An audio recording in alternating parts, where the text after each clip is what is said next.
Om Sai Ram, Sai Satcharitra, Chapter 40. This chapter covers the following: attending Mrs. Dio's Udyapan ceremony as a sannyasi with two others, and visiting Hematpan's house in the form of a picture. Preliminary. Blessed is Sri Sai Samartha, who gives his devotees instructions in both temporal and spiritual matters and makes them happy by enabling them to achieve the goal of their life. When Baba places his hand on their heads, he transfers his powers to them and thus destroys the sense of differentiation and makes them attain that unattainable thing. He embraces devotees who prostrate themselves before him with no sense of duality or difference. He becomes one with devotees, the way the river merges with the sea, and gives them his power and position. Mrs. Dio's Udyapan ceremony. Mr. B.V. Dio was a Mamaltadar in Dahanu, that is a town in the Tana district.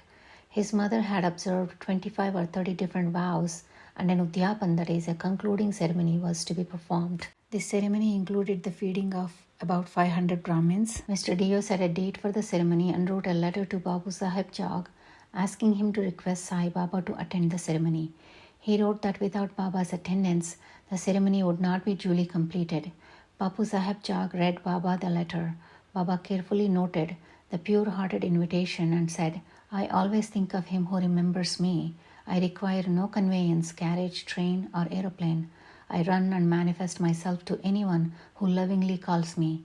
Write him a reply that the three of us, you, me, and the third person, will attend." Mr. Jog informed Dio of what Baba said. The latter was very pleased, but he knew that Baba never went to any place except Rahata, Ruvi, and Nimgaon in person. He also knew that nothing was impossible for Baba, as he was all-pervading, and that he might suddenly come in any form he likes and fulfill his promise. A few days before the Udyapan, a sannyasi, professing to work for the cause of the protection of the cows, came to the station master at Dahanu to collect subscriptions. The latter told him to go into town and see the Mamaltadar, that is Mr. Dio, and with his help collect funds. Just then the Mamaltadar happened to come there. The station master introduced the sannyasi to him, and Mr. Dio and the sannyasi then sat and talked on the station platform. Mr. Dio told him that a donation list for some other charitable cause had already been started by another prominent citizen, and thus it would not be appropriate to start another donation list right away. He told the sannyasi that it would be better if he came back after a few months. Then sannyasi left, promising to return. On the day of the ceremony, the sannyasi came in a tanga that stopped in front of Mr. Dio's house at about 10 a.m. Dio thought that he had come to discuss the donations. Seeing him busy with the preparations for the ceremony, the sannyasi said that he had not come for money but for meals. Dio said, "All right, we are very glad and you are welcome. The house is yours." The sannyasi then said, "There are two lads with me."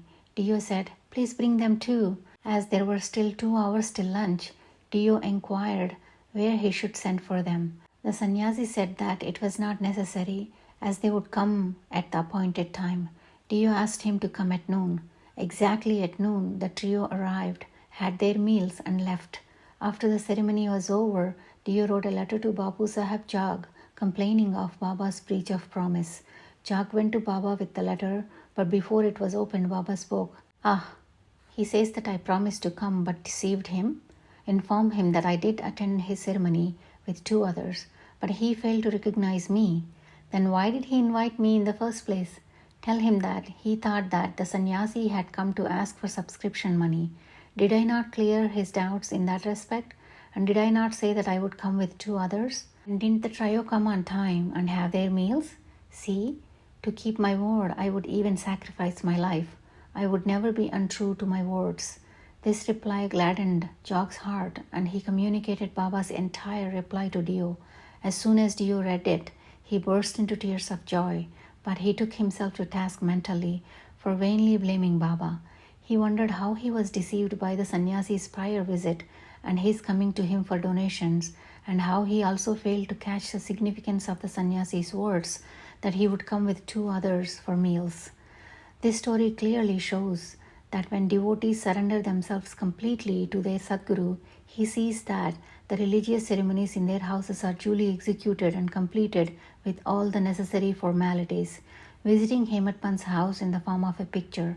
Now, let us talk about another story which shows how Baba appeared in the form of his picture and fulfilled the desires of his devotees. One morning in 1917, Hemat Pant had a vision. Baba appeared to him in his dreams in the form of a well-dressed sannyasi, woke him up and said that he would come to Hemat Pant's house for meals that day. When he awoke, he couldn't see Sai, but he remembered each and every word Baba said in his dream. Though he had been in contact with Baba for 7 years, and though he always meditated on Baba, he had never expected Baba would come to his house for meals. However, very pleased with Baba's words, he went to his wife and informed her that since it was holy, a sannyasi guest was coming for meals and that some extra rice should be prepared. She asked who the guest was and whence he was coming. Then, so as not to lead her astray and not to cause any misunderstanding, he told her the truth. She doubtingly asked whether it was possible that Baba would come from Shirdi, leaving behind dainty dishes to accept their coarse food.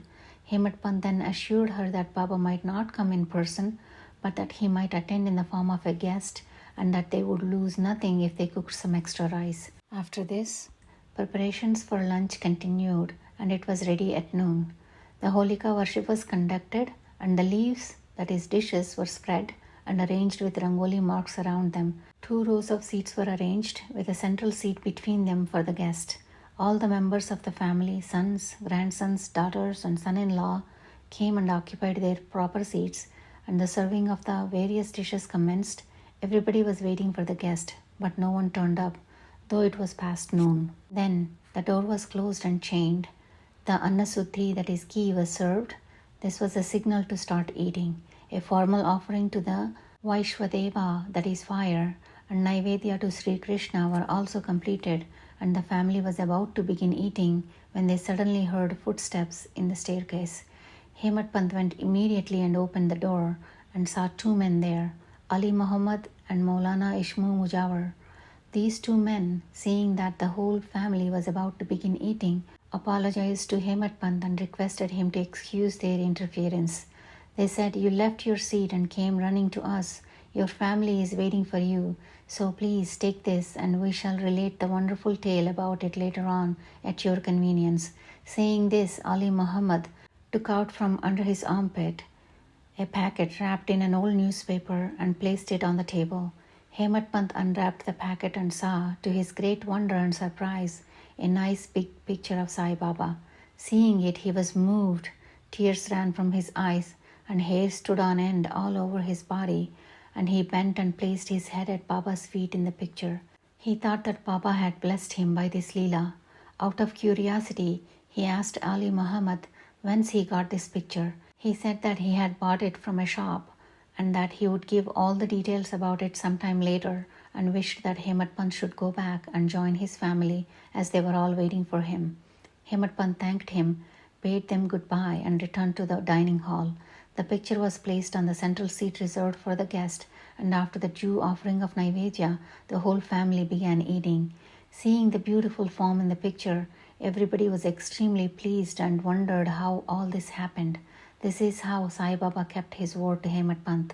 The story of the picture with all its details, how Ali Muhammad bought it and how he ended up giving it to Hemat Pant, is reserved for the next chapter. Bow to Sri Sai, peace be to all. This brings us to the end of Sai Satcharitra, chapter 40.